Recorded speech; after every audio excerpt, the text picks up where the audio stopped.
Brazil recently launched a campaign of advertisements to eliminate some of the social stigma of sex work and to get rid of some of the myths that people have of how these prostitutes actually function.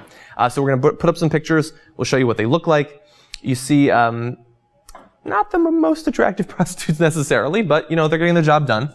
And they're saying messages like, I cannot be seen without a condom, my love, things like that. Basically just giving you the idea that this is a profession that people work in. People use it in Brazil all the time. It happens. And so we shouldn't necessarily stigmatize these workers too much. Now, there was, even in Brazil, where this is legal, there was a huge backlash against these advertisements, and so they were pulled. Now, the health minister, Alexandra Padilla, gave a defense of why they were doing it. They said that this is a vulnerable group. They want to get people to treat them better.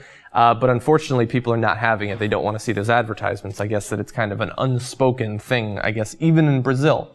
And I think that that's unfortunate because, look, it's illegal here, and that leads to a lot of victimization of these people. They lead, in some cases, horrible lives because of violence, drug use, not having the protection of police, feeling like they can't turn to the authorities when they're being victimized and things like that.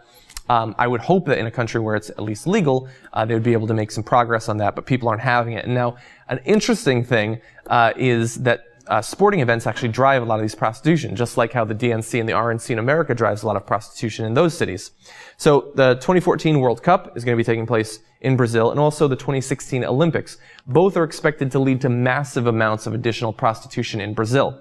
Now, in those cases, I would imagine that a lot of the people using these prostitutes are probably foreigners anyway. They might not have seen these ads. But I think that so long as we want to have access to prostitutes, this is something that's been going on as long as man has existed, we should at the very least treat them like humans. And look, in America, we've been, steadily, to some extent, changing our attitudes on prostitution, but this makes me a little bit worried because maybe someday we legalize it, but I don't want people to still believe that these are bad people, that you can take advantage of them. In Texas recently, a man was acquitted after killing an escort who didn't have sex with him.